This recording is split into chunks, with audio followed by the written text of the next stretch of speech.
ছাত্রছাত্রীরা স্বাগতম। আজকে রবি এক্সিয়াটা ও 10 মিনিট স্কুলের যৌথ প্রযোজনায় এইচএসসি প্রোগ্রামে তোমাদের সবাইকে স্বাগতম। তোমাদের সবাইকেই পহেলা বৈশাখ অর্থাৎ বাংলা নববর্ষের শুভেচ্ছা। বাঙালির প্রাণের হৃদয়ের উৎসব হচ্ছে পহেলা বৈশাখ।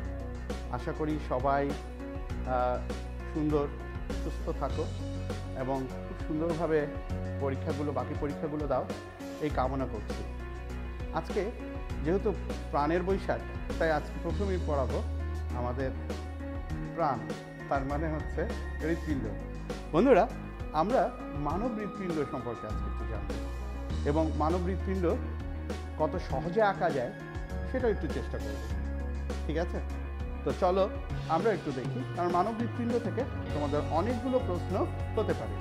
তো চলো আমরা প্রথমেই মানব হৃৎপিণ্ডের অংশটা একটু দেখে নিই। আমরা একটা কাজ করব, আঁকতে গেলে প্রথমেই একটা কাজ করব, সিআইডি লিখব। এখানে এরকম করে সি আই এরপর ডি, তাহলে মোটামুটি একটা দুটো তিনটা পার্ট পেয়ে যাব আমরা। তো এরপরে যেটা করব, দেখো আমরা এটাকে নিলয়ের অংশটুকু এঁকে নেব। আমরা এখান থেকে নিলয়ের অংশটুকু বুঝে গেছে? আচ্ছা, তাহলে অনিন্দের একটা অংশ পাওয়া যাবে, আর একটু বড় করে দিই, এটাকে একটা অনিন্দর অংশ আর নিলয়ের অংশ। এরপর এই বরাবর বা এখান থেকে আমরা এটাকে এইভাবে করে এইভাবে আঁকতে পারি এবং এরপর আবার এটাকেই পাশে রেখে আবার এখান থেকে এইরকম করে আরেকটা অংশ আঁকতে পারি। তো এভাবে আমরা পুরো হৃৎপিণ্ডটা এঁকে ফেলতে পারি। তাহলে খুব সহজেই মূলত আমাদের হৃৎপিণ্ডটা আঁকতে হতে পারে, এরকম প্রশ্ন দিতে পারে। মানব হৃৎপিণ্ডের চিহ্নিত চিত্র বা স্টেম থেকেই দিতে পারে। তো আমরা এই হৃৎপিণ্ডের ছবি আঁকার ক্ষেত্রে এই জিনিসটা খেয়াল করি। তো চলো বন্ধুরা, হৃৎপিণ্ড কীভাবে কাজ করে, হৃৎপিণ্ড নিয়ে আমরা অনেকগুলো প্রশ্ন এই দুটো ছবির মধ্যে দিয়ে দেখব। তার মানে হচ্ছে এই দুটো ছবিতে আমাদের অনেকগুলো প্রশ্নের উত্তর রয়েছে। প্রথমেই চলো আমরা মানব হৃৎপিণ্ডের লম্বচ্ছেদের চিহ্নিত চিত্রটা একটু দেখে নিই। মানব হৃৎপিণ্ডের চিহ্নিত চিত্রের ক্ষেত্রে আমরা যে জায়গাটা এখানে দেখছি, এটা হচ্ছে আমাদের অঙ্কীয় দিক থেকে একটা হৃৎপিণ্ডের লম্বচ্ছেদ। আমার হৃৎপিণ্ড ধরো, আমার বাঁদিকের অঙ্কীয়, এটা আমার অঙ্কীয় দিক, বাঁদিকের হৃৎপিণ্ড থাকে। এখন এই হৃৎপিণ্ডের যদি লম্বচ্ছেদ করা হয়, তাহলে তোমার হাতের বাম অংশে কিন্তু আমার ডান অনিন্দ, আর তোমার বাম অংশে ডান অংশে আমার বাম অনিন্দ। তাহলে একটু লক্ষ্য করো বন্ধুরা, এটা তুমি যখন লিখতে যাবা, এটা হচ্ছে বাম অলিন্দ তোমার ডান হাতের দিকে, আর এদিকে হচ্ছে ডান অলিন্দ, আর এটা হচ্ছে বাম নিলয়, আর এটা হচ্ছে ডান নিলয়। তাহলে মানুষের হৃৎপিণ্ডে কয়টা প্রকোষ্ঠ? 4টি প্রকোষ্ঠ। এই 4টি প্রকোষ্ঠের মধ্যে আবার দেখো, একটু লক্ষ্য করো, এখানে একটা ভালভ আছে, এটার নাম, এটার দুটো কপাট, এটাকে বলে বাইকাস্পিড ভালভ। আর এখানে একটা ভালভ আছে, এটার 3টা কপাট, এটাকে বলে ট্রাইকাস্পিড ভালভ। তাহলে একটু লক্ষ্য করো তোমরা, এই মানব হৃৎপিণ্ডে যখন বাম অলিন্দ থেকে বাম নিলয়ে আঁকবে, তখন বাইকাস্পিড ভালভ, আর ডান অলিন্দ থেকে ডান নিলয়ে ট্রাইকাস্পিড ভালভটাই কিনবে। এরপর বাইকাস্পিড ও ট্রাইকাস্পিডকে কতগুলো কর্ডি টেন্ডেনি মাংসপেশির মতো হৃৎপেশি এগুলোকে সংযুক্ত করে রাখে। এগুলো সংকোচন প্রসারণ এই ভালভটা খোলে এবং বন্ধ হয়। এছাড়াও একটু লক্ষ্য করো, আমরা এই পাশে দুটো সেমিলুনার ভালভ দিচ্ছি। এই সেমিলুনার ভালভটা অনেকটা এরকম, একটু লক্ষ্য করো বন্ধুরা, এই সেমিলুনার ভালভটা অনেকটা এরকম, এবং এই সেমিলুনার ভালভটা দিয়ে রক্ত একদিকে যেতে পারে কিন্তু বিপরীত দিক থেকে আসতে পারে না। তার মানে এরাও একমুখী ভালভ। আসলে হৃৎপিণ্ডে বাইকাস্পিড, ট্রাইকাস্পিড আর দুটো সেমিলুনার ভালভ। এই সেমিলুনার ভালভ যেহেতু অ্যাওর্টার গোড়ায় থাকে, এটাকে অ্যাওর্টিক ভালভ বলে, আর এটা পালমোনারি ধমনির গোড়ায় থাকে, তাই এটাকে পালমোনারি ভালভ বলে। তাহলে আমরা দেখতে পাচ্ছি ট্রাইকাসপিড বাল্ব, যেটা বাম অলিন্দ বাম নিলয়ের মাঝখানে থাকে। ট্রাইকাসপিড বাল্ব ডান নিলয় ডান অলিন্দের ডান নিলয়ের মাঝখানে থাকে। আর ঠিক ফুসফুসীয় ধমনির গোড়ায় থাকে হচ্ছে ফুসফুসীয় গোড়ায় পালমোনারি কপাটিকা, এবং অ্যাওটা বা মহাধমনির গোড়ায় আছে অ্যাওটিক বাল্ব। বুঝা গেছে? এবার চলো এখানে যেই সমস্ত শিরা বা ধমনী প্রবেশ করেছে সেগুলো একটু লক্ষ্য করি। এখানে দেখো দুটো বাম ফুসফুস থেকে বাম পালমোনারি শিরা এবং ডান ফুসফুস থেকে ডান পালমোনারি শিরা প্রবেশ করে। এবং এটা দেখো, এই ডান পালমোনারি শিরা এখানে দুটো ছিদ্র এবং বাম পালমোনারি শিরা এখানে দুটো ছিদ্রের মাধ্যমে অক্সিজেনযুক্ত রক্ত নিয়ে আসে। অবাক করার বিষয়, তাই না?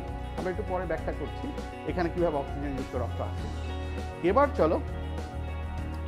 চলো এখানে আবার কার্বন ডাইঅক্সাইড যুক্ত রক্ত নিয়ে এখানে দেখো ঊর্ধ্ব মহাশিরা, কার্বন ডাইঅক্সাইড দুদিকে দুটো ঊর্ধ্ব মহাশিরা এসে এখানে প্রিক্যাবল বা ঊর্ধ্ব মহাশিরা চলে আসে বাম ও ডান, এবং এদিকে আছে নিম্ন মহাশিরা। নিম্ন মহাশিরা কার্বন ডাইঅক্সাইড যুক্ত রক্ত নিয়ে চলে আসে ডান অলিন্দে। তাহলে আমরা কি আঁকলাম? বাম অলিন্দের 4টা পালমোনারি শিরা আর ঊর্ধ্ব আর নিম্ন মহাশিরা হচ্ছে ডান অলিন্দে, যা প্রবেশ করে এখানে দুটো ছিদ্রের মাধ্যমে। এবার দেখো নেক্সট পোর্শনে, এই ক্ষেত্রে আমরা ডান নিলয় থেকে দুটো পালমোনারি ধমনী বের হয়ে আসছে। আমাদের আসলে এই ধমনীটার পোর্শনটা আসলে এই পালমোনারি ধমনীতে কার্বন ডাইঅক্সাইড যুক্ত রক্ত যে ডান অলিন্দে আসে সেটা ডান নিলয় হয়ে এই পালমোনারি ধমনীর মাধ্যমে, পালমোনারি মানে হচ্ছে ফুসফুস, তাহলে ফুসফুসে চলে যায়। আচ্ছা, আর এই জায়গায় দেখো একটি অ্যাওটা বা মহাধমনী তৈরি করে এরা চলে যাচ্ছে পুরো দেহে অক্সিজেনযুক্ত রক্ত নিয়ে। তো আমরা বন্ধুরা কিভাবে ছবিটার কোন কোন জায়গায় কি রয়েছে সেটা আমরা দেখলাম।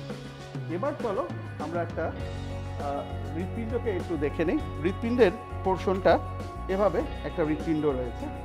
এই হৃৎপিণ্ডের যদি আমরা দেখি তাহলে দেখো এই অংশে এখানে এটা কি বলো তো? হ্যাঁ, এটা হচ্ছে ডান অলিন্দ তোমার বাম হাতের দিকে, আর এটা হচ্ছে বাম অলিন্দ তোমার ডান হাতের দিকে।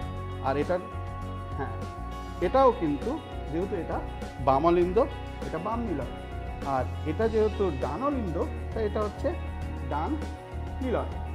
তাহলে এইভাবে হার্টের অবস্থান। এখন এই হার্টটা কিভাবে কাজ করে সেটা নিয়ে আমাদের প্রশ্ন। দেখো, অলিন্দ যখন সংকোচন হয় নিলয় তখন প্রসারণ হয়, আর নিলয় যখন সংকোচন হয় অলিন্দ তখন প্রসারণ হয়। হার্ট কিন্তু এভাবে বিট করে, ঠিক আছে? তো অলিন্দের সংকোচন আর প্রসারণ, এই নিলয়ের সংকোচন প্রসারণ সৃষ্টি হয়। তাহলে এখন আসো আমরা একটু দেখি যদি কিভাবে কাজটা করে। প্রথমেই এই দুটো অলিন্দ একসাথে প্রসারণ হলো। নিলয় কিন্তু তখন কি সংকোচন। অলিন্দ যখন প্রসারণ হয় তখন এখানে বায়ুশূন্যতাজনিত টান কাজ করে। আমরা কি করি? মুখে যখন বায়ুশূন্য করে ফেলি আর সামনে যদি কর্ক লাগানো থাকে তাহলে আমাদের কোনো কোমল পানীয় থাকলে সেটা উঠে আসে, কারণ কি? বায়ুশূন্যতাজনিত টান কাজ করে। ঠিক একই রকম করে তখন ফুসফুসের অ্যালভিওলাস থেকে অক্সিজেনযুক্ত রক্ত পালমোনারি শিরা দিয়ে, আমরা একটু লক্ষ্য করছি এখানে আমাকে লাল মার্কার আর একটা নীল মার্কার রয়েছে, তাহলে এখানে ফুসফুসের অ্যালভিওলাস থেকে অক্সিজেনযুক্ত রক্ত আর দেহকোষ থেকে কার্বন ডাইঅক্সাইড যুক্ত রক্ত একসাথে এসে বাম অলিন্দে ও বাম নিলয়ে প্রবেশ করে। তাহলে আমরা দেখলাম বাম অলিন্দের যখন প্রসারণ মানে হচ্ছে আমরা প্রসারণকে বলি ডায়াস্টল আর সংকোচনকে বলি সিস্টল।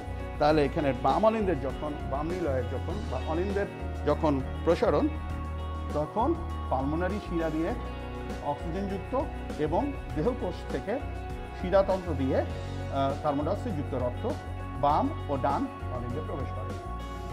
বন্ধুরা, এবার অলিন্দে এই প্রসারণ হওয়ার পর এটা এখন সংকোচন করলে তখন এটাকে বলবো সিস্টল। আর তখন নিলয় কি?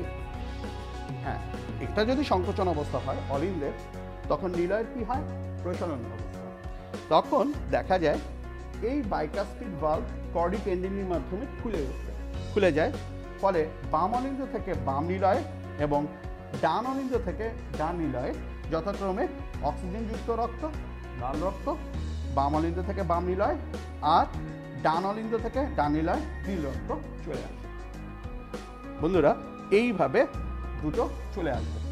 এখন এটা যখন আবার সংকোচন হবে তখন আবার এই কর্ডি টেন্ডিনি উপরের দিকে নিয়ে যাবে, তখন এই ভালভ দুটো বন্ধ হয়ে যাবে।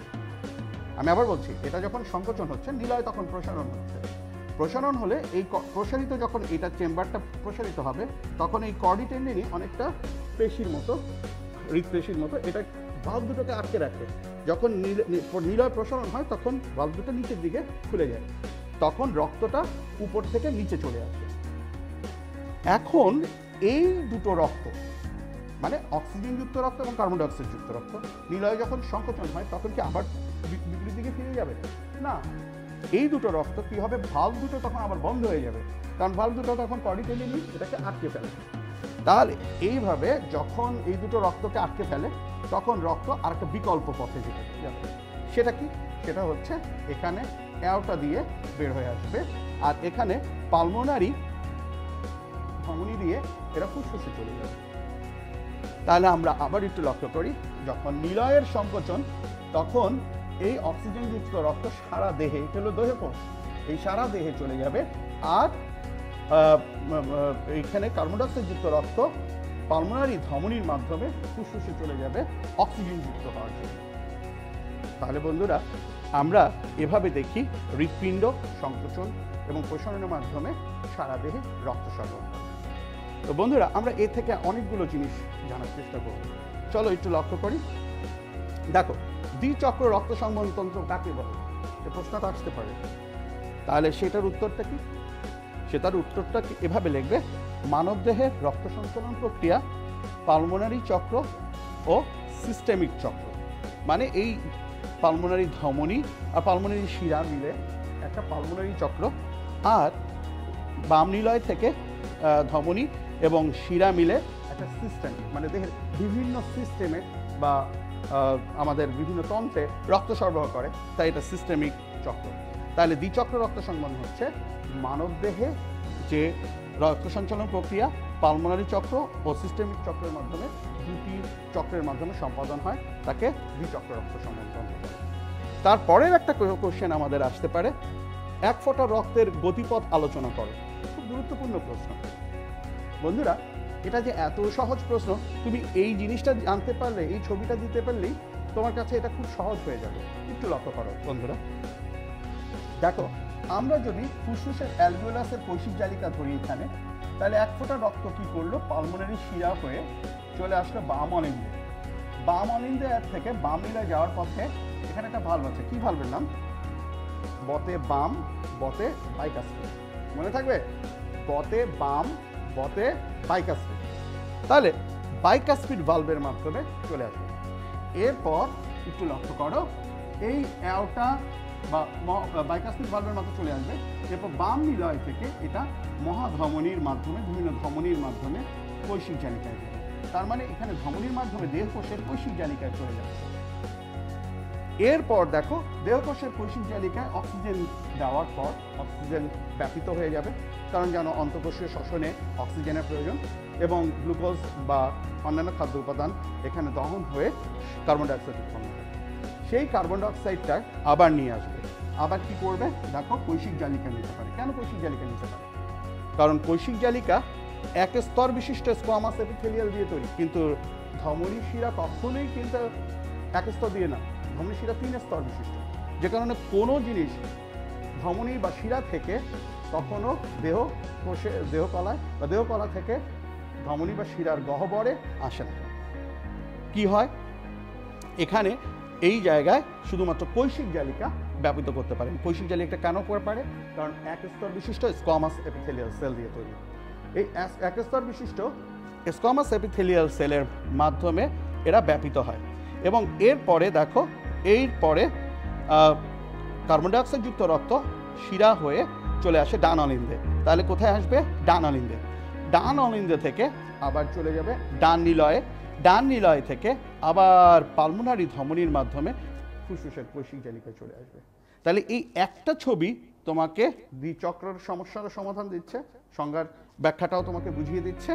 দ্বিতীয় প্রশ্ন, এক ফোঁটা রক্তের গতিপথ, সেটাও দেখিয়ে দিচ্ছে।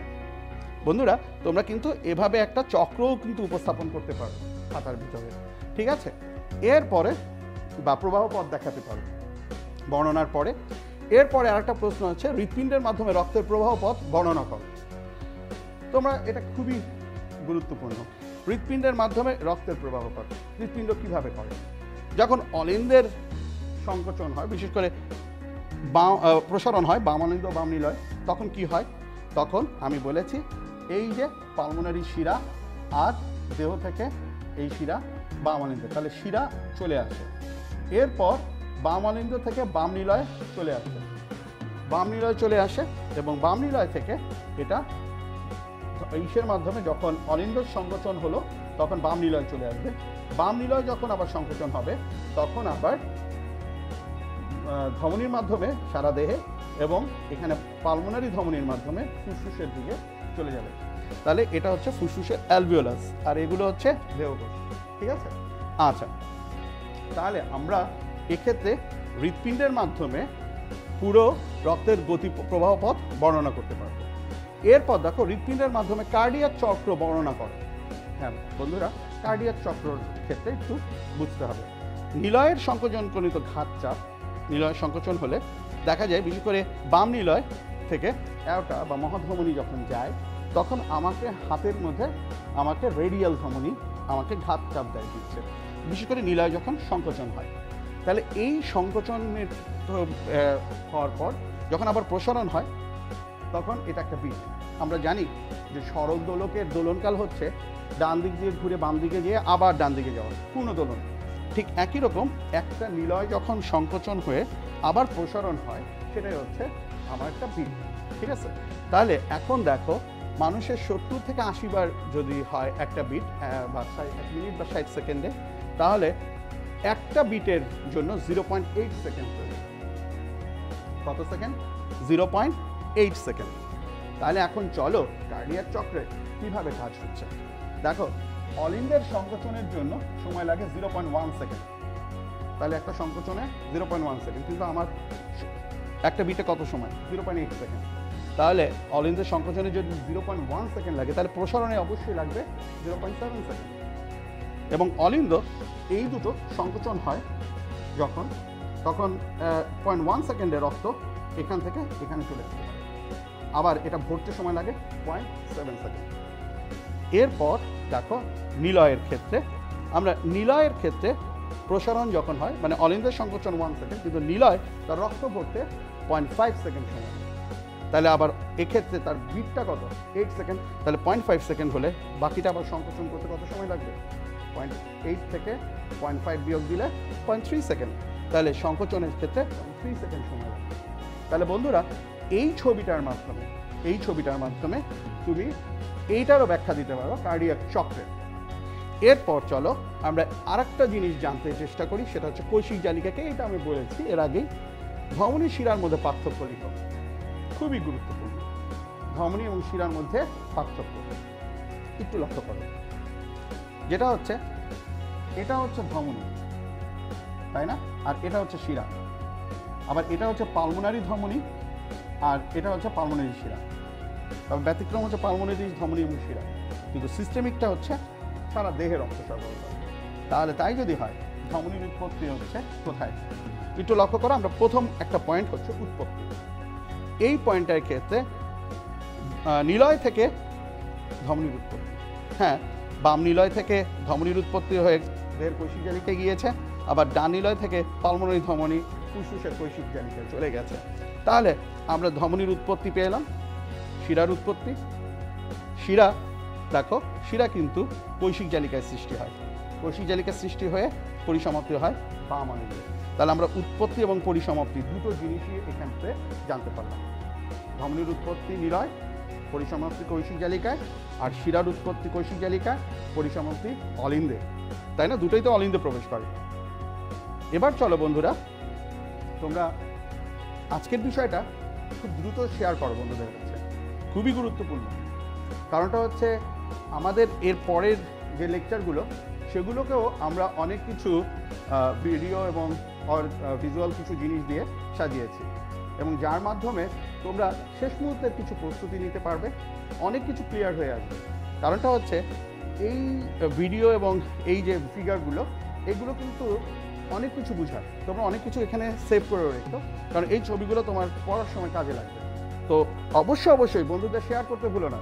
আর তোমরা অবশ্যই এই যে আজকের প্রোগ্রামটা রবি এক্সিয়াটা এবং 10 মিনিটস স্কুলের মাধ্যমেই দেখছো। তো এবার চলো আমরা তার পরবর্তী পোর্শনে চলে আসি। এখন শিরা এবং ধমনীর নেক্সট হচ্ছে প্রবাহিত রক্তের প্রকৃতি। প্রবাহিত রক্তের প্রকৃতি দেখো, ধমনী দিয়ে এখানে অক্সিজেনযুক্ত রক্ত বহন করে, বিশেষ করে সিস্টেম মানে হচ্ছে পুরো বডিতে যায় অসংখ্য ধমনী, কিন্তু ব্যতিক্রম হচ্ছে পালমোনারি ধমনী, সে কার্বন ডাইঅক্সাইড যুক্ত রক্ত নিয়ে যায়, তাই না? ব্যতিক্রম হচ্ছে পালমোনারি ধমনী, সে কার্বন ডাইঅক্সাইড যুক্ত রক্ত নিয়ে যায়। এবার দেখো নেক্সট পোর্শনে শিরা, প্রবাহিত রক্ত শিরা হচ্ছে কার্বন ডাইঅক্সাইড যুক্ত রক্ত নিয়ে আসে, কিন্তু এখানে ব্যতিক্রম পালমোনারি শিরা, সে কিন্তু অক্সিজেন যুক্ত রক্ত বহন করে নিয়ে আসে। এরপরে তা আসো প্রবাহ পথ, এই পর্যন্ত বলবো। এরপরে যে জিনিস এর 4টা বৈশিষ্ট্য, এটার জন্য আমাকে একটা ছবি আঁকতে হবে।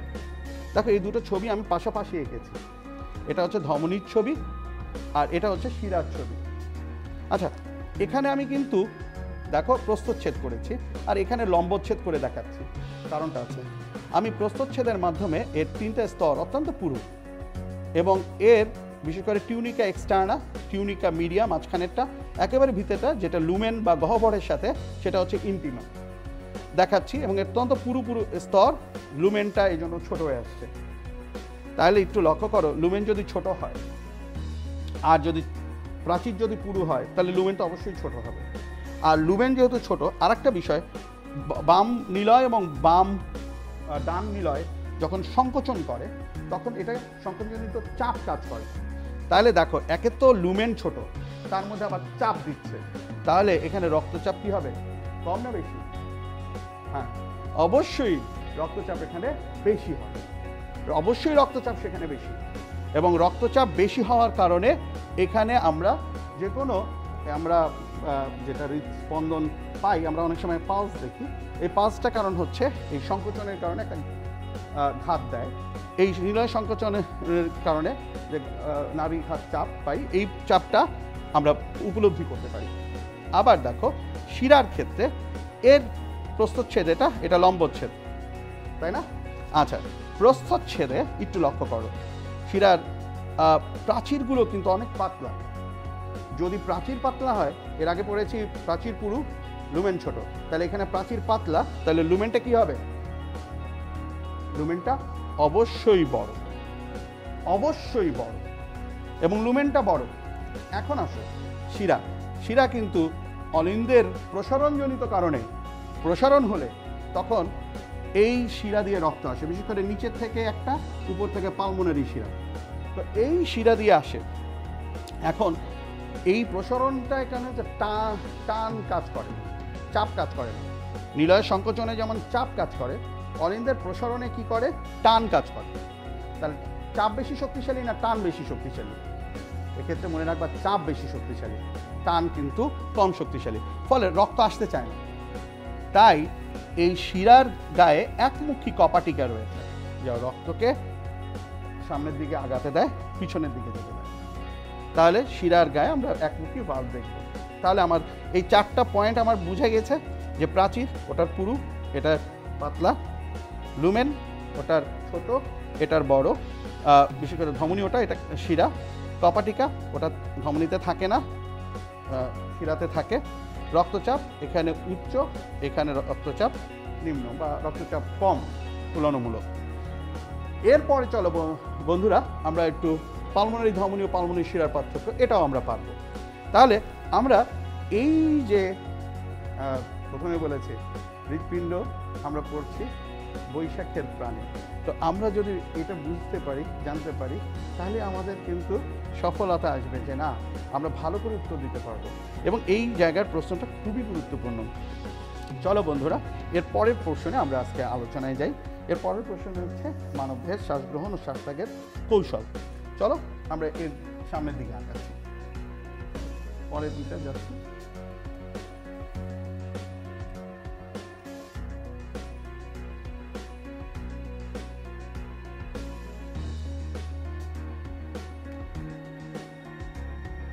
আমরা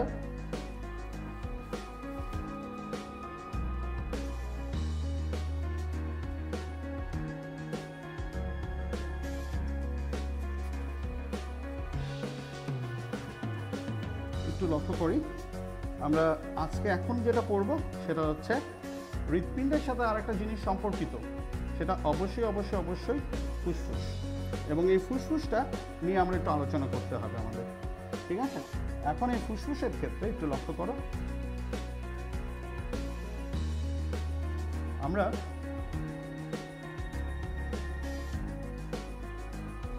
দেখছি, একটু লক্ষ্য করো। এই এখন আমরা ফুসফুসের অংশটা একটু দেখতে পাই।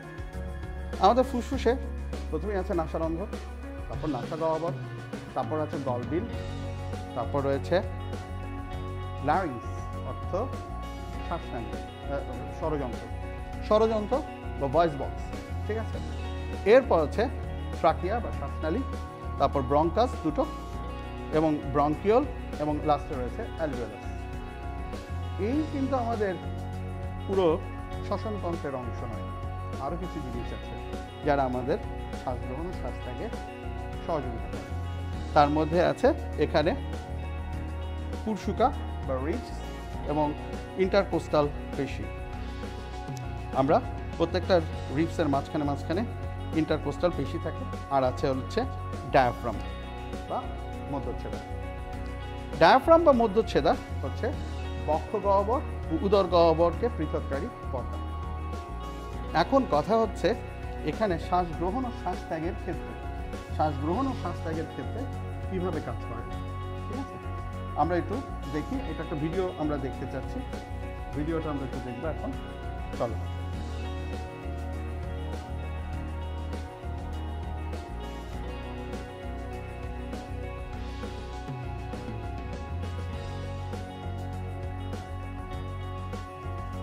এটা হচ্ছে দেখো, শ্বাস গ্রহণ ও শ্বাস ত্যাগের ক্ষেত্রে আমরা যে ভিডিওটা দেখতে পাচ্ছি এটার একটা অংশ রয়েছে, একটু টেনে দাও এটা, এখানে একটু লক্ষ্য করো, এখানে একটু লক্ষ্য করো, স্টপ করো একটু, এখানে দেখো, এখানে একটু আসো। দেখো, আমার শ্বাস গ্রহণ ও শ্বাস ত্যাগের কৌশল, এই প্রশ্নটা আসতে পারে। শ্বাস গ্রহণ ও শ্বাস ত্যাগের কৌশল একটু লক্ষ্য করো, আমার ডায়াফ্রাম একটা গম্বুজাকৃতি, এবং এটা স্বাভাবিক অবস্থায় আমরা গম্বুজাকৃতি দেখতে পাই। যখন আমরা শ্বাস গ্রহণ করি তখন কি হয়? তখন ডায়াফ্রাম পেশি সংকোচন করে, পেশিটা লাগানো থাকে ডায়াফ্রামের নিচে, এবং এটা সংকোচন করলে তখন ডায়াফ্রামটা সোজা হয়ে যায়, ফলে বক্ষ গহ্বরের দৈর্ঘ্য বরাবর আয়তন বেড়ে যায়। আবার এখানে থাকে পরশুকা বা রিবস, এবং সেখানে ইন্টারকোস্টাল পেশি যদি সংকোচন করে তখন রিবটা বাইরের দিকে প্রক্ষেপিত হয়, ফলে বক্ষ গহ্বর প্রস্থে বেড়ে যায়। তাহলে দৈর্ঘ্য এবং প্রস্থে যখন বেড়ে যায় তখন বক্ষ গহ্বরের আয়তন বেড়ে যায়, এটা কিন্তু শ্বাস গ্রহণের ক্ষেত্রে। এবং তখন ফুসফুসটা সহজেই স্পেস পায়, প্রসারিত হয়। এবং ফুসফুস যখন প্রসারিত হয় তখন যে বিষয়টা ঘটে সেটা হচ্ছে ফুসফুস প্রসারিত হওয়ার ফলশ্রুতিতে তখন ফুসফুস প্রসারিত হয় এবং অ্যালভিওলাসের নিম্নচাপ কাজ করে। নিম্নচাপের কারণে বায়ু থেকে বাইরের ভারী বাতাসটা ভিতরের দিকে প্রবাহিত হওয়ার পর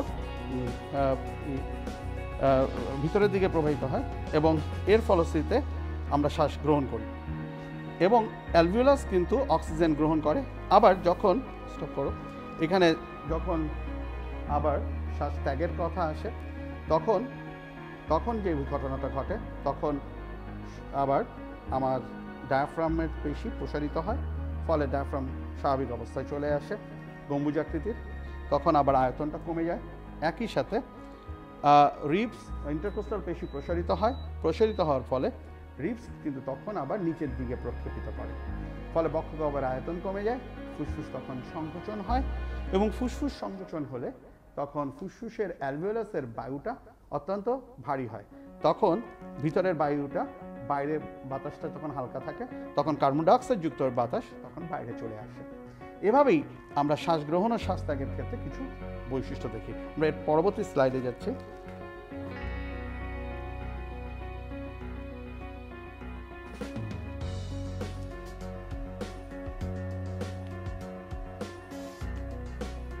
দেখো বন্ধুরা, আমরা এই জিনিসটাই এখন একটু লক্ষ্য করি। দেখো আমাদের এখানে দেখানো হচ্ছে মানব শরীরের শ্বাস প্রশ্বাস কৌশলটা একটু লক্ষ্য করো। আমাদের এখানে আমি বলেছি যে নাসারন্ধ্র, রাসাগহ্বর, তারপর গলবিল, তারপর রয়েছে ষড়যন্ত্র, তারপর রয়েছে ট্রাকিয়া প্রায় 17টা তরুণাস্থিময় রিং থাকে, এটা সি আকৃতির, এরপর ব্রঙ্কাস, তারপর ব্রঙ্কিওল, তারপর অ্যালভিওলাস। এরপরে রয়েছে এখানে এই ডায়াফ্রাম পেশির সাথে ডায়াফ্রাম যুক্ত, আর এখানে রয়েছে ইন্টারকোস্টাল পেশি এবং আছে হচ্ছে পরশুকার। তো আমরা এখানে একটু যদি লক্ষ্য করি শ্বাস গ্রহণ ও শ্বাস ত্যাগের ক্ষেত্রে শ্বসনাঙ্গের অংশগুলো কী কী করছে একটু লক্ষ্য করো। ডায়াফ্রাম পেশি এক সময় যখন সংকোচন হচ্ছে ফলে ডায়াফ্রামটা কী হচ্ছে, সোজা হয়ে অবস্থান করে,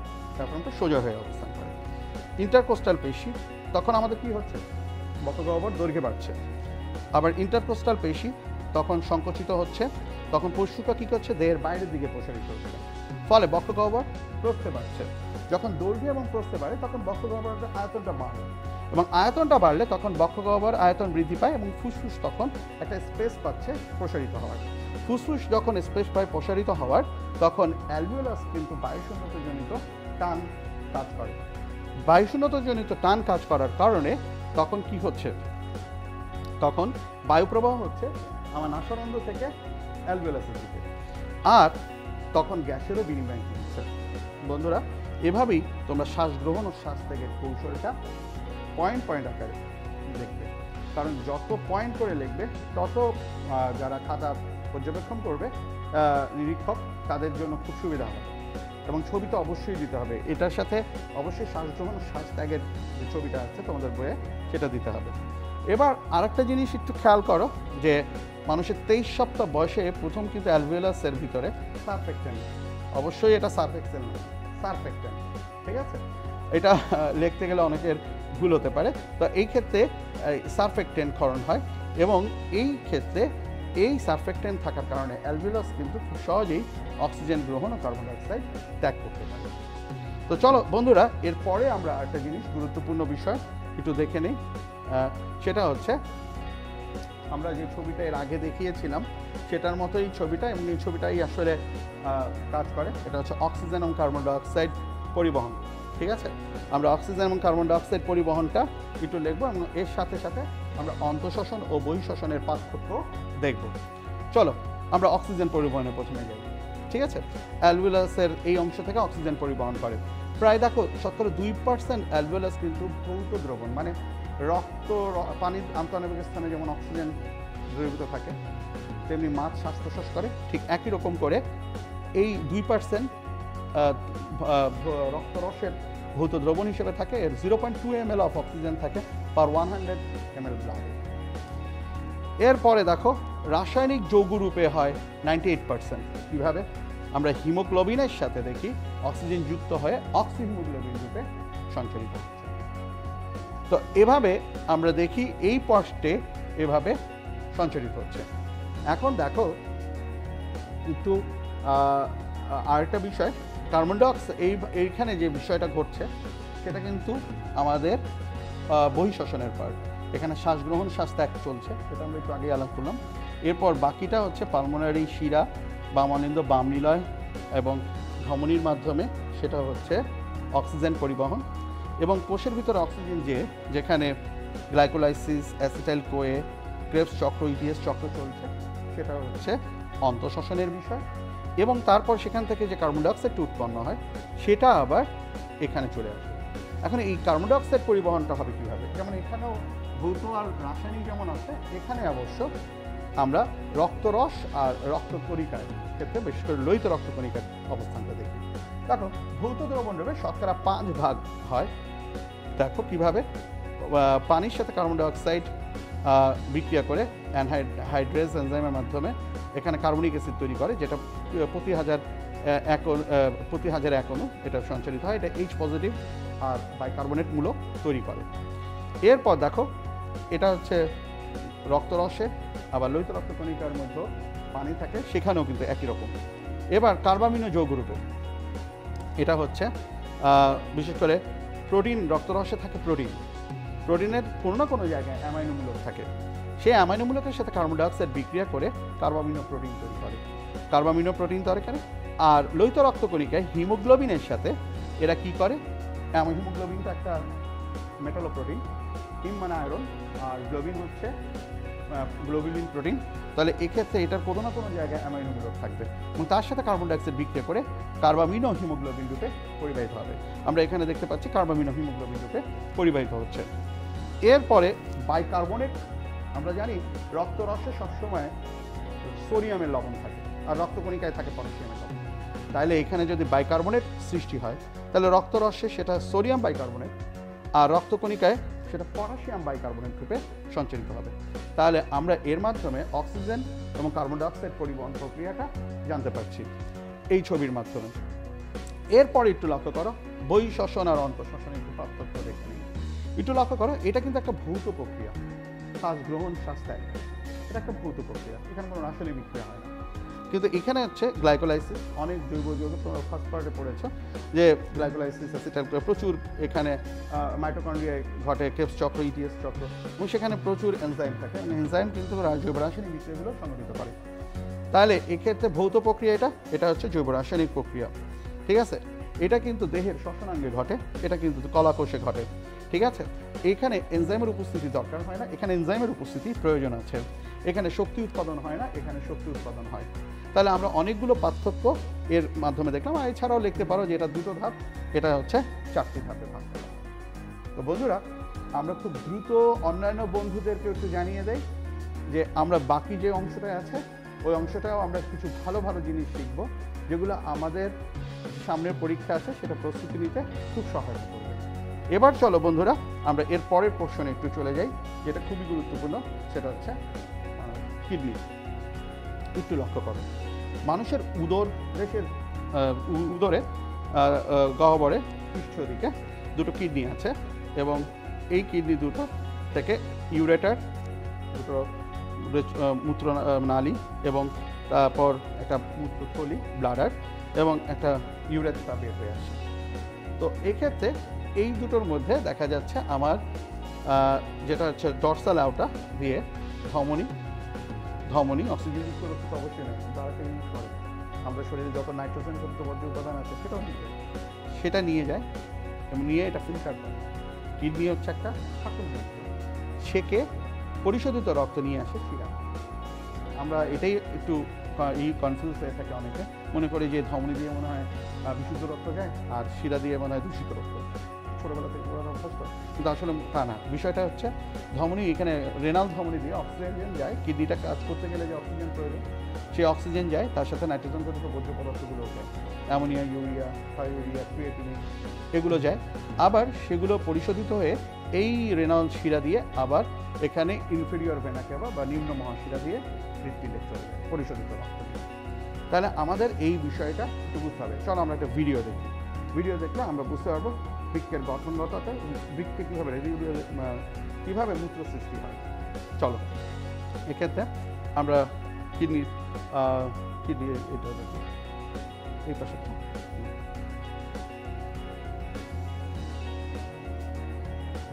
দেখো এটা হচ্ছে মানুষের একটি কিডনি, দুজন কিডনি, এটা ঠিক মেরুদণ্ডের দুপাশে এবং উদর গহ্বর পিছের দিকে থাকে।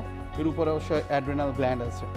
আমরা একটু লক্ষ্য করলে দেখতে পাই যে এটা একটা অনেকটা বিন শেপ এবং এখানে দেখো অক্সিজেনযুক্ত নাইট্রোজেনযুক্ত বর্জ্য পদার্থ নিয়ে ঢুকতেছে, আবার শিরা দিয়ে বেরোচ্ছে। আর যেটা ছাকন প্রক্রিয়ায় যা সৃষ্টি হচ্ছে মূত্র, সেটা আবার এই ইউরেটারের মাধ্যমে কোথায় চলে যাচ্ছে, ইউরিনারি ব্লাডারে। এবং ইউরিনারি ব্লাডার থেকে পরবর্তীতে ইউরেথ্রার মাধ্যমে দেহ থেকে বের হয়ে আসতেছে। তো এক্ষেত্রে এই কিডনির কিছু মৌলিক কাজ রয়েছে। এই কাজগুলোর মধ্যে যথাক্রমে দেখো একটু লক্ষ্য করি, আমাদের ব্লাড ভলিউম আর প্রেশারকে মেনটেন করে। এরপর আমাদের সোডিয়াম ক্লোরাইড এগুলোকে একটু স্টপ করো, একটু এটাকে পাউজ করো। এখানে একটু লক্ষ্য করো, আমাদের আমাদের শরীরে আমরা যখন পানি খাই, সে পানিটা চলে যায় কোথায়? কিডনিতে না, সেটা চলে যায় হচ্ছে রক্তে। রক্তে চলে যায়, এবং রক্তে চলে যাওয়ার পরে রক্তে কি হয়? তরলীকরণ হয়, ডাইলুটেড হয়। ডাইলুটেড হয়ে গেলে কি হয়? রক্ত বেশি তরল হয়ে গেলে কি হবে? আমাদের রক্তকণিকাগুলো মারা যাবে। তাহলে রক্তকে বেশি তরল হতে দেওয়া যাবে না। তাহলে কি করতে হবে? রক্তের যে অতিরিক্ত ভলিউম হয়েছে সেখান থেকে পানিটাকে শোষণ করে কিডনি কী করবে? পানি শোষণ করে, পানি ছাকন করে সেটাকে দেহ থেকে নিঃশেষ করবে। তাহলে এক্ষেত্রে আবার যখন আমরা কম পানি খাচ্ছি, তখন তো আমার রক্তের ডিক্রিজ, একে তো ঘামাচ্ছি, এটাও পানি চলে যাচ্ছে, তার মধ্যে আবার খাচ্ছি পানি কম। তাহলে রক্তের তো ব্যালেন্স করতে হবে। রক্ত তো খুব ঘন হতে পারে না জেলির মতো। তাহলে কী হবে? তাহলে সেক্ষেত্রে তখন মূত্রের পানি অংশ কম থাকবে, মূত্র নিঃসরণ কম হবে। তাহলে এক্ষেত্রে আমাদের রক্তের ভলিউম এবং প্রেশারটা ঠিক রাখে। এরপর আমার শরীরের বিভিন্ন খনিজ উপাদানের ইলেকট্রোলাইট যেটাকে আমরা বলি, সেটা ব্যালেন্স করে। কারণ মূত্রের মাধ্যমে অনেক খনিজ লবণ ফিল্টার হয়ে যেতে হবে।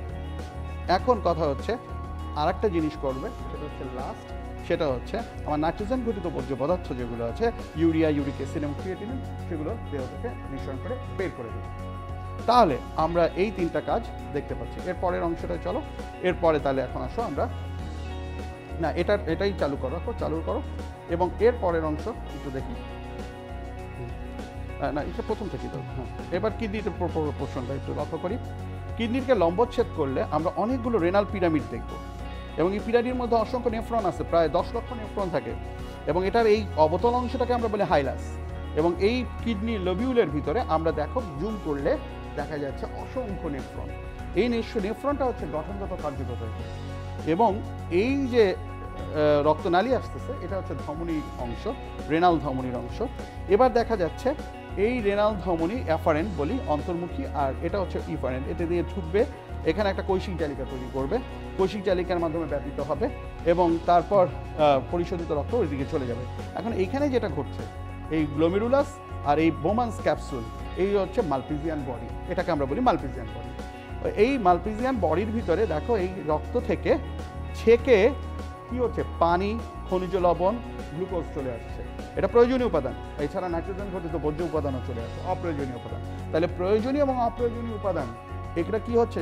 অত্যন্ত অতি সূক্ষ্ম ছাঁকন হচ্ছে, এটাকে আমরা বলি ফিল্ট্রেশন। তাহলে মূত্র সৃষ্টির প্রথম কাজটা হচ্ছে ফিল্ট্রেশন, ঠিক আছে?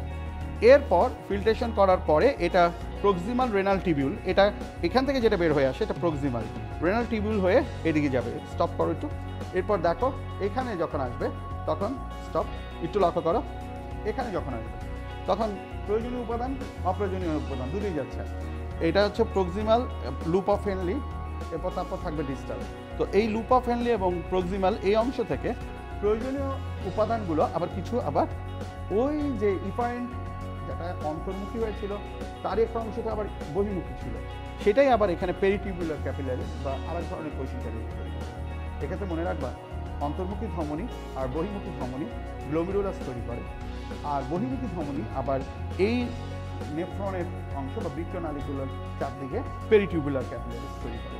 পেরিটিউবুলার ক্যাপিলারিসে যখন যায় রক্ত, তখন এই ক্ষেত্রে এই রক্তনালী থেকে আবার কিছু প্রয়োজনীয় এবং প্রয়োজনীয় উপাদান আবার রক্ত ফিরে যায়। যেমন হচ্ছে আমাদের ফিল্ট্রেশন হতে পারে 125 ঘন সেন্টিমিটার পানি, তার মধ্যে 124 ঘন সেন্টিমিটার পানি আবার রক্ত ফিরে আসতে পারে। তাহলে গ্লুকোজ চলে আসতে হবে, খনিজ লবণগুলোকে চলে আসতে হবে, তাহলে তো আমি গ্লুকোজ চলে গেলে আমার শরীরে কাজ করার কোনো শক্তি পাবো না, সামর্থ্য হবে না। এরপরে দেখো এটাকে আমরা বলছি রিঅ্যাবজর্পশন বা পুনঃশোষণ, এটাকে বলা হচ্ছে রিঅ্যাবজর্পশন বা পুনঃশোষণ। এরপরে একটু আবার চালু করো, দেখো এই পুনঃশোষণ। তারপরে দেখো এই ক্ষেত্রে দেখো একটু লক্ষ্য করো, এটা বোমান্স ক্যাপসুল, এটা প্রক্সিমাল নালিকা, এটা লুপ অফ হেনলি, এটা ইউ এর মতো ছোট চিকন, আর এটা ডিস্টাল কনভুলেটেড টিউবিউল। এই যে প্রক্সিমাল কনভুলেটেড টিউবিউল বা সম্মুখবর্তী পেঁচানো নালিকা। তারপর আছে লুপ অফ হেনলি, এই যে এটা ইউ আকৃতির হয়, এটা চিকন, এটা চাইতে এই দুটোর চাইতে কিন্তু এটা চিকন করে আঁকতে হবে। এই ছবিটা আসতে পারে, এই ছবিটা আসতে পারে বৃক্কের গঠনগত কার্যগত একক ছবি আঁকো, ডিস্টাল কনভুলেটেড টিউবিউল, দুর্বত পেঁচানো। এবং তারপর আছে সংগ্রহ নালিকা। তো এই জায়গাটায় কিন্তু মূলত গ্লোমেরুলাসে কিন্তু ফিল্ট্রেশন বা ছাকন হয়, আর এই জায়গাটায় হবে আরও দুটো প্রক্রিয়া, একটা হচ্ছে পুনঃশোষণ আর একটা হচ্ছে সিক্রেশন বা নিঃসরণ। তাহলে এখন দেখো একটু লক্ষ্য করো, আমি একটা জিনিস লক্ষ্য করতেছি, এই রেনাল ধমনীটা কিন্তু যে একেবারে বৃক্কের পরিধির দিকে বা কর্টেক্সের দিকে প্রসারিত হয়ে গেছে, তাহলে এই কর্টেক্সের দিকে গেল কেন? কারণ ওই যে গ্লোমেরুলাসটা ওই সাইডেই আছে, এবং ওই গ্লোমেরুলাসের পোর্শনটা এই জায়গায় থাকে বলেই এখানে অ্যাফারেন্ট ধমনিকা এখানে আসে। তাহলে এই জায়গায় এই অ্যাফারেন্টটা সহজেই আসতে পারছে, কারণ এটা কর্টেক্সের দিকে বা পরিধির দিকে।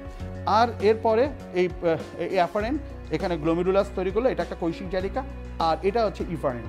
ঠিক আছে, আচ্ছা, ইফারেন্ট থেকে আবার বৃক্কের নল, এই যে এটা হচ্ছে বোমান্স ক্যাপসুল, তারপর তো বৃক্কীয় নালিকা, বৃক্কীয় নালিকার চারদিকে আবার পেরিটিউবুলার ক্যাপিলারিস তৈরি করছে। দেখো এটা আবার পেরিটিউবুলার ক্যাপিলারিস তৈরি করছে। তাহলে ইফারেন্ট থেকে কিন্তু পেরিটিউবুলার ক্যাপিলারিস করে, এবং এই অংশে পুনঃশোষণ এবং নিঃসরণ দুটো কাজ হয়।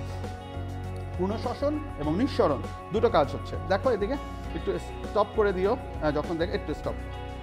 এটা হচ্ছে পুনঃশোষণ, যে আমার যা ছাকন হয়েছে তার মধ্যে প্রয়োজনীয় এবং অপ্রয়োজনীয় উপাদান আছে, এবং এই প্রয়োজনীয় এবং অপ্রয়োজনীয় উপাদান আবার রক্তে চলে আসছে, আর আবার এখানে কিছু অপ্রয়োজনীয় উপাদান ছিল, মানে সবটুকু কিন্তু নাইট্রোজেন ঘটিত ক্ষারীয় উপাদানগুলো কিন্তু ফিল্ট্রেশন হয়নি, কিছু অংশ এখানে রক্তে ছিল, সেগুলো আবার এখানে নিঃসরণ হচ্ছে। তাহলে এখানে পুনঃশোষণ এবং নিঃসরণ, এখানে একটু ভুল আছে, তোমাদের একটু জ্ঞাতব্য, কারণ যারা হয়তো বা এটা কম্বিনেশন হয়নি, এটা হচ্ছে রিঅ্যাবজর্পশন আর এটা হচ্ছে সিক্রেশন, এটা একটু ভুল আছে, এটা দেখার দরকার নেই, তবে এই জায়গাটুকু মনে রাখতে হবে, এটা হচ্ছে রিঅ্যাবজর্পশন আর এটা হচ্ছে সিক্রেশন। তাহলে মূত্র তৈরি হয় তিনটি উপায়ে, ফিল্ট্রেশন, রিঅ্যাবজর্পশন, সিক্রেশন। তাহলে আমরা এই তিনটা উপায়ে মূত্র সৃষ্টির প্রক্রিয়া দেখব। এরপরে চালু করো। তারপরে দেখো নেক্সট পোর্শনে এভাবে ছাকন হওয়ার পর সেই শিরাগুলো কিন্তু পরিশোধিত রক্তগুলো নিবে কিভাবে? আমরা জানি যে ছাকন করার পরে যেগুলো গ্লোমেরুলাস পেরিটিউবুলার ক্যাপিলারিস থেকে এই শিরাগুলো উৎপত্তি হয়। এবার আসো সেই ইউরিন ফর্মেশন বা মূত্র সৃষ্টির প্রক্রিয়াগুলো বলছে ফিল্ট্রেশন বা ছাকন, তারপর রিঅ্যাবজর্পশন বা পুনঃশোষণ, আর তৃতীয় নম্বর হচ্ছে সিক্রেশন বা নিঃসরণ। ঠিক আছে বন্ধুরা, তাহলে এবার চলো আমরা একটু দেখে নিই যে এভাবেই কিন্তু কাজ করে। এবার আসো নেক্সট আবার আমরা একটু যাই, আমাদের কপিতে যাই, তাহলে আমরা এর বাকি অংশগুলো দেখতে পাবো। এরপর এটা রাখো, এইখানে একটু লক্ষ্য করি, দেখো এখানে তো কিভাবে এখানে এই ইলেকট্রোলাইটগুলো আসলে বিশেষ করে সোডিয়াম, পানি পুনঃশোষণ হয় কিভাবে, সোডিয়াম শোষণ হয় কি, আমরা জানি যে বেশি ঘনত্ব থেকে কম ঘনত্বের দিকে দ্রবের সঞ্চালনকে আমরা মানে দ্রাবকের সঞ্চালন ব্যাপন বলি। তো এখানে একটু লক্ষ্য করো, এই ক্ষেত্রে অভিস্রবণ বলি, এখানে একটু লক্ষ্য করো, এখানে যখন ফিল্টার হচ্ছে তখন এটা 300 মলিকুলার পার লিটারে আছে, এখানে আছে, এবং এখান থেকে যখন যাচ্ছে তখন প্রচুর পরিমাণ পানি শোষণ করছে, ফলে এখানে ঘনত্ব বাড়তেছে। ঘনত্ব বাড়ার পরে এখানে দেখো এটা প্রক্সিমাল রেনাল টিউবিউল, এটা লুপ অফ হেনলি। তো এখান থেকে যখন ঘনত্ব বেড়ে যায় তখন আবার কি হচ্ছে, তখন আবার খনিজ উপাদানগুলো শোষণ হচ্ছে, ফলে হচ্ছে কি পানি শোষণ, খনিজ উপাদান, দুটোই তো উপকারী উপাদান, তাই না? তাহলে এখানে শোষণ হওয়ার কারণে এটা আবার ঘনত্ব কমে যাচ্ছে, কমে যাওয়ার পরে এখানে আবার সেই একই ব্যালেন্সে আসতেছে যে ব্যালেন্সে ছিল, এবং এরপরে যখন আবার এদিকে যেতে থাকে তখন প্রচুর পরিমাণ পানি শোষণ হতে থাকে। এরপরে অংশটা একটু আমরা আসি, এবার আমরা কিডনির যে আমাদের কিভাবে কিডনি মানবে কাজ করে বা মানবের রেচনে বৃক্ষের ভূমিকা, এই প্রশ্নটা আসতে পারে, এবং এই কারণে আমরা একটু দেখাচ্ছি, একটু লক্ষ্য করো। এটা আমরা কি করি যখন আমাদের রক্তে বিশেষ করে বেশি ঘনত্ব হয়ে যায়, যখন আমরা খুব ঘামাই বা যে কারণে খেলাধুলা করি তখন আমাদের কিন্তু রক্তে পানি কমে যায়, কনসেন্ট্রেশন বা রক্তের ঘনত্ব বেড়ে যায়। রক্ত বাড়লে তখন আমাদের পিউটারি গ্ল্যান্ডের, বিশেষ করে হাইপোথ্যালামাস থেকে আমাদের প্রোস্টাগ্ল্যান্ডিন, মনোঅ্যামিন এগুলোকে আমার প্রণোদিত করে। পিউটারি গ্ল্যান্ড থেকে অ্যান্টি ডাইউরেটিক হরমোন বা এডিএইচএ রিলিজ করে। তাহলে আমি আবার বলছি, যখন আমার রক্তে কনসেন্ট্রেশন হয়ে যায় তখন রক্ত ব্যালেন্স করতে হবে। তাহলে কী করতে হবে? রক্ত থেকে পানি বের করতে দেওয়া যাবে না। সেক্ষেত্রে কী করতে দরকার? অ্যান্টি ডাইউরেটিক হরমোন নিঃসরণ হবে, যা কী করবে দেখি এখানে কী করবে, এরা ডিস্টাল টিবিউল এটাকে ইনক্রিজ দ্য পারমিবিলিটি, তখন পারমিবিলিটি, বেধন ক্ষমতাটা বাড়িয়ে দিবে।